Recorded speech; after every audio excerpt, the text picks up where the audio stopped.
Hi, Bruce Adolphe here with episode 9. It was strange to see dogs sniffing around for explosives in our offices at Lincoln Center for the Performing Arts. This happened in 1997, when Jacqueline Taylor, the executive director of the Chamber Music Society of Lincoln Center, called the staff together for an urgent meeting to tell us that President Clinton was coming to our offices in 2 days in order to meet with the Chinese ambassador, and so we had to clear out that week. The meeting would be in the Rose Studio, the Chamber Music Society's rehearsal space that we also used for concerts, auditions, and all my lectures. It was that afternoon that 2 FBI dogs set to work in our space while we gathered around the FBI agent named Robert Snow. Mr. Snow seemed pleased to be at Lincoln Center while he interviewed us and gave us limited information regarding the president's visit. The sound of the Brahms horn trio could be heard from behind a closed door. Mr. Snow said, "President Clinton and the Chinese ambassador will meet in your Rose Studio primarily because it has no windows, but also because it's a beautiful space and, frankly, because it's very near the Chinese embassy. We're going to put an American flag in the room and 2 large leather chairs.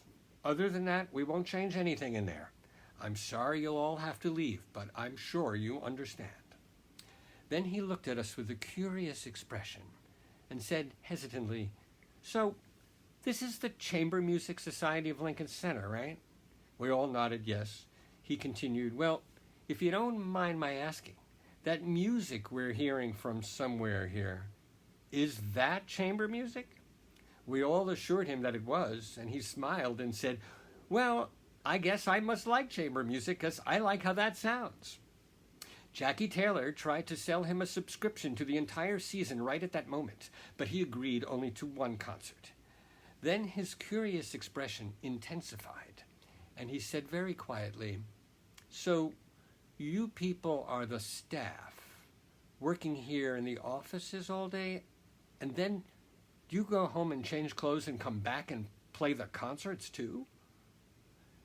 Jackie explained how it worked. Robert Snow seemed relieved to hear that the musicians did not work in the office all day and that he was hearing a rehearsal through the wall. President Clinton had his meeting, and soon things were back to normal, but it was hard to forget the dogs and Agent Snow. Soon after that, I went to see the movie Contact, a science fiction drama starring Jodie Foster. I decided to see the film because I had briefly spent some time in the company of Ms. Foster in 1990, when she was making the film Little Man Tate. And after that, I was always interested to see her movies. As I read the credits scrolling by at the end of Contact, I saw that Robert R. Snow was listed as being a consultant for, as it said, the White House. The same Robert Snow? Yes. He was also a consultant concerning military and Secret Service action for the X-Men movies, as well as several other action films. When he came to organize the situation at Lincoln Center for the Clinton meeting, it was a similar role for him, connecting with the arts on behalf of the FBI. By now you might be wondering why I spent time with Jodie Foster during the filming of Little Man Tate. This happened 7 years before Robert Snow's visit. One day back in 1990, I received a call from Elena Fusky, the director of the Juilliard Pre-College at the time, who said that Juilliard had received a call from Jodie Foster's agent, asking if Miss Foster could talk to me.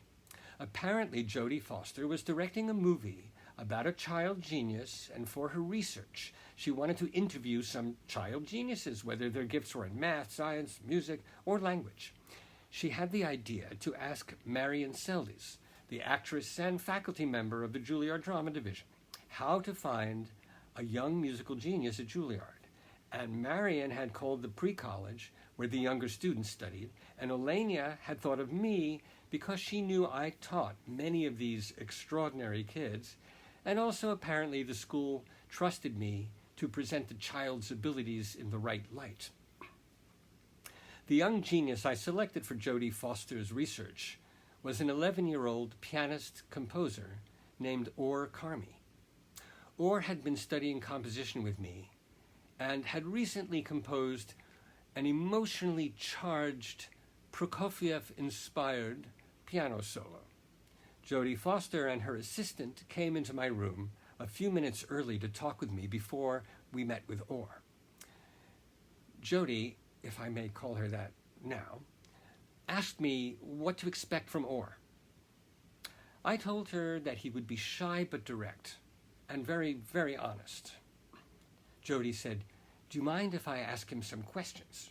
"Of course," I said, and then I added that he would answer her questions by saying something so direct and clear-minded that her question would, in retrospect, seem too simple. Orr arrived, and after introductions, he performed his piano solo. Jodie stared at him while he played as if photographing his soul, and her assistant wrote rapidly and continually in a notebook. When it was over, Jodie asked Orr, "When you play a piece like that, what are you thinking about?" Orr responded, "What it sounds like." Jodie blushed and looked at me in confirmation of my warning. For the movie, she apparently interviewed and observed a number of young prodigies in various disciplines, and when I saw Little Man Tate a year later, I thought there was something of Orr's purity and directness in the character. So that is why I went to see Jodie Foster in Contact, a very thought-provoking science fiction drama based on the novel by Carl Sagan. When I noticed FBI agent Robert Snow's name in the credits, it immediately made sense to me, since the White House and issues of national security were essential in this movie's narrative. Bill Clinton was president from 1993 to 2001, and his visit to our Lincoln Center offices was in 1997. Now, flash forward to the year 2000. The city, Chicago. The largest and most complete set of bones of a Tyrannosaurus Rex was being unveiled at Chicago's Field Museum of Natural History. The bones of Sue. Sue Hendrickson, the fossil hunter who had identified the bones that her dog had dug up in the Badlands of South Dakota, and for whom the T-Rex was named, was a special guest of the museum for the event. And I was there as the composer of a specially commissioned piece called Tyrannosaurus Sue, a Cretaceous Concerto. The Chicago chamber musicians premiered the piece sitting right next to the 13-foot-high and 42-foot-long Tyrannosaurus Rex. Sue. There were TV cameras everywhere, and news reporters were busy interviewing paleontologists. In a special pre-concert program for family audiences, I interviewed Sue's dog, who had very little to say, but was a hit with the kids. After the premiere of my piece, the museum stayed open for people to stare at the dinosaur named Sue, and my wife, Maria, and our daughter, Katya, who was about 2 years old at the time, were given a private tour of the museum by the museum's president, John MacArthur. Suddenly, there was an announcement on the museum loudspeaker. "The museum is closing in 20 minutes. Please make your way to the exit at this time." It seemed way too early for the museum to be closing. I looked at John MacArthur quizzically, and he said, "We're closing a little early because President Clinton is coming to see the Tyrannosaurus Rex, and we can't have the public in the museum during his visit, obviously. But you, Maria, and your baby can stay a little while with me. Don't worry about it." We continued to stroll about the museum, and then, as the announcement said, "Please leave the museum at this time. The museum is closing now," John MacArthur said, "Well, you probably better go, but take your time on the way out. You deserve another look at Sue as our special guest composer." We did take our time. Maria and I stopped in the main lobby, not too far from the main entrance. Katya was crying, and Maria decided to feed her. Soon, FBI agents were swarming into the building and looking about.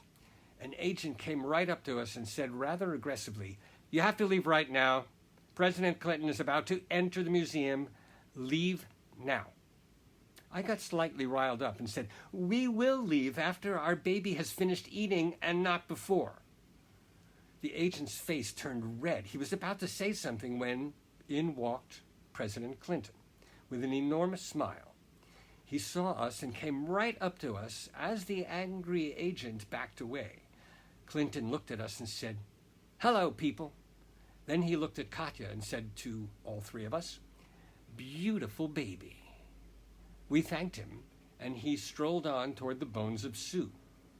Maria, carrying little Katya, and I got up to leave, and now the embarrassed and still angry agent followed us to the entrance to be sure we actually left the premises. At the entrance, we walked down just a few steps when I suddenly turned and faced the agent and said, "Excuse me, but do you know Robert Snow?" The agent turned crimson, and his eyes narrowed. He gulped and said to me, "Yes, sir, I do." "Well, next time you see Robert Snow, say hello from me, Bruce Adolphe." He straightened up and said, "Yes, sir, I will, sir."